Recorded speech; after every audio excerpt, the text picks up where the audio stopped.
Hey friends, Ari here. I hope you're well. Today I wanted to share with you my thoughts on what makes Pearl Jam's Jeremy an impactful song.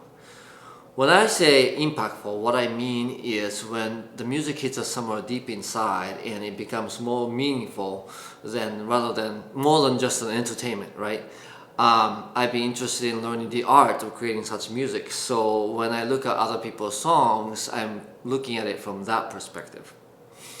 So Jeremy is a very tragic song, and it has just a mixture of this anthemic choruses, but yet sadness and anger and a lot of different profound feelings being expressed. And when I looked at this song from like a technical perspective, there isn't any like a weird chorus or like any just really a lot of complicated things in it, but yet I could tell that the heart of this song lies in how the band creates a big contrast between the verses and chorus, and they do it on multiple levels. A song becomes dramatic and becomes listenable when the different sections have big difference between them, and that creates the interest in the song. So this song has, as far as I can tell, 4 different layers in which the verses and chorus create a contrast. So let's look at each of them and see how Pearl Jam created this awesome song. So the first layer I want to talk about is the harmony. The bass player, Jeff Ament, wrote the music to this song, and the opening bass line, it's played on a 12-string bass, is iconic. It goes something kind of like this.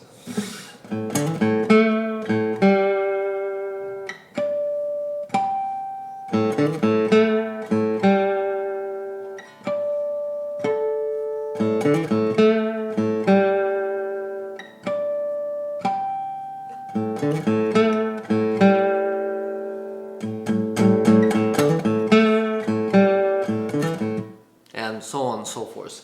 So that is in the key of A, but that bass line kind of stays neutral just in the whole A-ish harmony. It just kind of repeats on and on.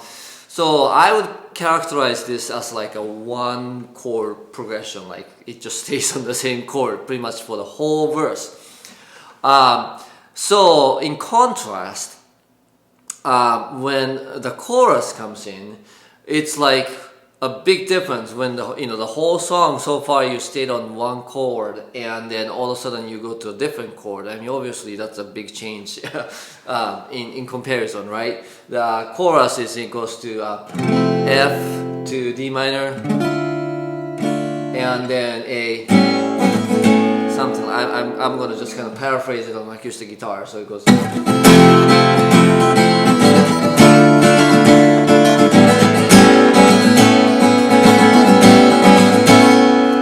There are a number of guitar layers in there, so it's not that simple, but fundamentally it's an F to D minor to A, and then although there just has 3 chords, that's a lot more than what the verse has. So 1 chord verse versus 3 chord chorus, that is one of the big differences.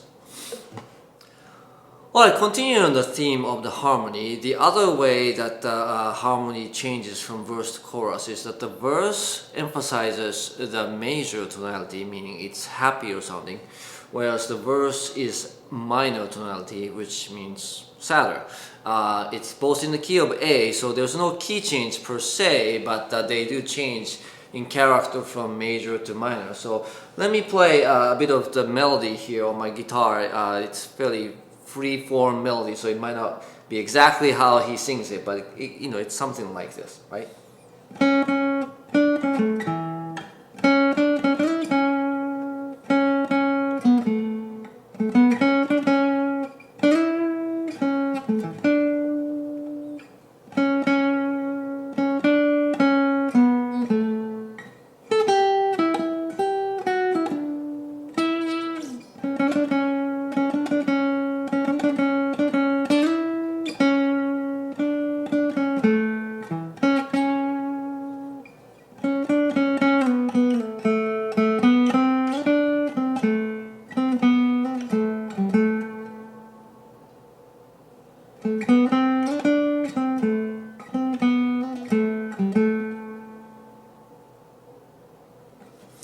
So if you notice, I played this note a lot during the verse. This is C sharp in the key of A, that's the major third, that's the happy note in the A. Actually, technically speaking, the verse is a mode called Mixolydian, but Mixolydian sounds a lot closer to just a plain A major scale because of this third, the happy note in there, and then because of the prevalence of that note, the whole verse sounds more innocent and happy. And if you look at the lyrics, especially in the beginning, he starts out painting this, childish picture. It gets sinister quickly in the middle of the verse there, but the opening lines are about very much a childlike picture there. And that is reflected in the music. However, when you get to the chorus, all of a sudden it goes. That's a C in the key of A, which is the minor third, which is the sad note in the minor key, and that note didn't show up until then, right?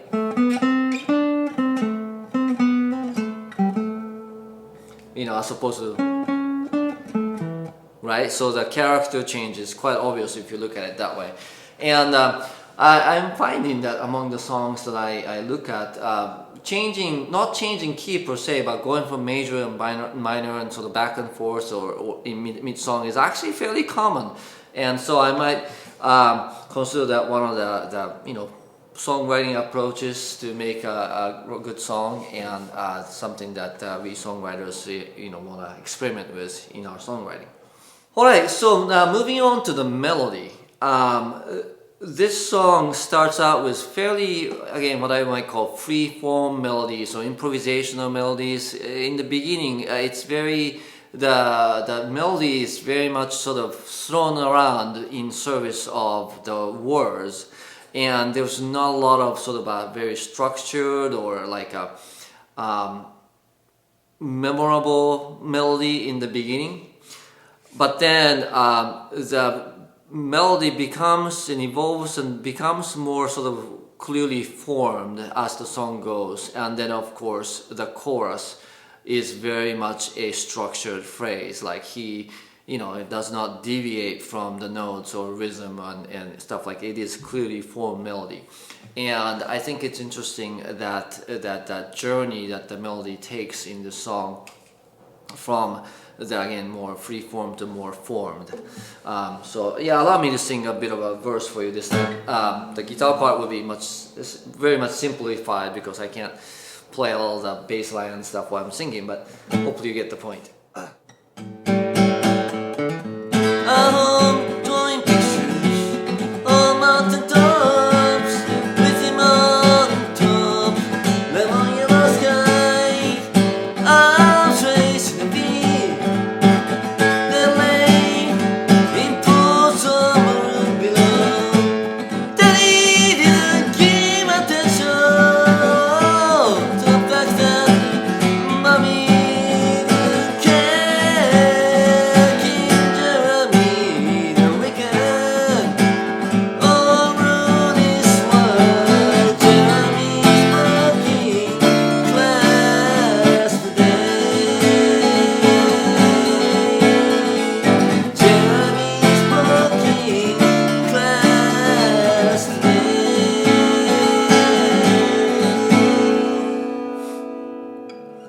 So notice, I probably sing a little differently than Eddie Vedder does, but in the beginning the melody is very unpredictable. But then from around the time from going, Daddy didn't give attention, right? That's where it starts getting formed, and then again the chorus is very clear line, very memorable, very defined, and that is the contrast in the song. And finally, I would like to mention the vocal range-wise too. This one is a subtle difference, but in the beginning, it stays on the high side. He does go lower in his range, but it's just for fleeting moment. A lot of the verses, in this range, and then the chorus, and then it goes higher before the chorus, but then during the chorus it goes kind of low.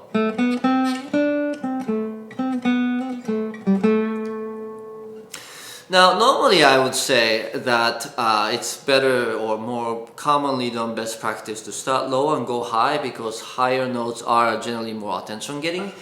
But in this case, I learned, obviously you can pull off the reverse, in that you can start high and then go low in the chorus. And the effect is that there's lower notes have a settling effect, and then because of the fact that it goes from major to minor, and to more well-formed, memorable melody in the chorus. It just has a very sort of a stark, almost a resignation, that kind of feel in this chorus, and it's really, really effective given the very grave subject matter to have a sort of a heightened sense and then come down with and say, hey, Jeremy spoke in the class today, right? It's not Jeremy spoke in the class. That just doesn't really work in this sense. And so, how he married the verse and chorus and the words to the melody, it's just really masterfully done, and that's what makes this an impactful song that really sticks to our hearts and minds long after we listen to it. That's it for today. Thanks again for watching. If you enjoyed this video, please like, subscribe or share. And if you want to go a step further, I would really appreciate it if you can listen to my original music and or become my patron. If you have any comments or suggestions, leave below in the comments. I'll respond as I can. And thanks again. I will see you next time.